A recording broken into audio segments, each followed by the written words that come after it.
I'm Gabriel Morency for Sports Interaction, and I'm glad to be back on the East Coast after attending the UFC 115 in Vancouver, British Columbia. Don't get me wrong. I love the province, I love the city, and I love the people. I had a great time. I just had a difficult time getting used to the time difference and getting my wagers in at 4:30 in the morning. But hey, money never sleeps, and neither does the board, especially when the World Cup is taking place in South Africa, and I'm having a great time watching it. I'm also having a great time laying it down on these matches, and it's going to get even better as Brazil's ready to step up and in. Portugal's stepping up and in. We've got the Spaniards ready to kick it, and I still believe that Spain is the team to beat. But let's start with the Brazil-North Korea match. Now, North Korea trying to open things up with Brazil would be as stupid as Vince Young attacking somebody in a strip club in Dallas for talking smack about the Texas Longhorns. Now, that wouldn't happen, would it? Now, Vince, do you love Texas that much? Well, you're going to have time to watch the Longhorns on television because no doubt you're going to get suspended for a couple of games, but we've got time to get to that. Looking at Brazil and North Korea, there's no way North Korea is going to win this.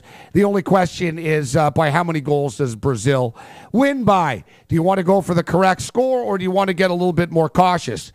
I'm going to get a little bit more cautious and look at this match as an investment and enjoy the Brazilian flair. I'm going to do one of these halftime, full-time results. Minus 333. I think it's a fair number. Brazil should be leading after 45 plus, and we know they're going to win the match when it's all said and done. I'm going to be taking the same approach with Spain against Switzerland.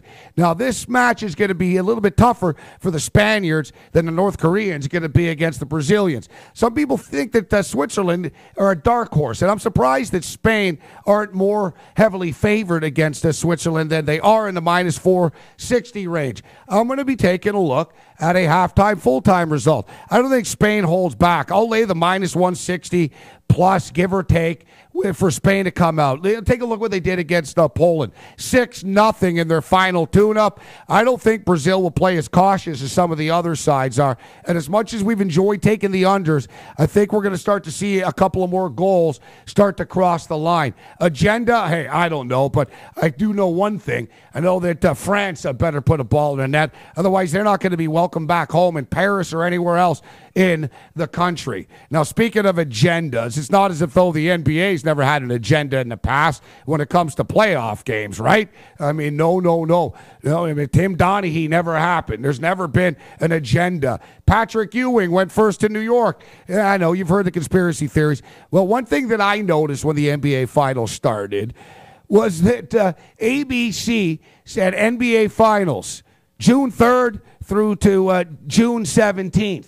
Not to June 3rd to be determined. No. They already know this sucker's going 7 games. I should have known better, and I'm upset with myself for not betting it to go 7 because that's what big business wants. That's what the television networks wants. That's what the commissioner wants. That's what everybody wants. So, in other words, the Boston Celtics are going to have to be up by like 42 points with like 4 minutes to go.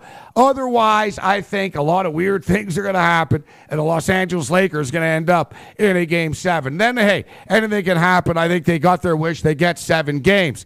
Now, the Lakers are going to have to play a hell of a lot better than they did in Boston. But truth be told, the Lakers aren't all that good of a road team. The 2-3-2 format actually put them in a bad situation. Now they're back at home. We expect the Lakers to get it done in Game 6. As far as Game 7 is concerned, all bets are off. I'll have to see what goes down on Tuesday night. But I do expect the Lakers and the Celtics to be playing basketball later in the week. I know they're playing interleague baseball, and Doc Holliday was brought into Philadelphia to compete, not with the Atlanta Braves and the New York Mets and the Florida Marlins, although ironically enough, that's who the Philadelphia Phillies have problems with, but with the big boys like the New York Yankees.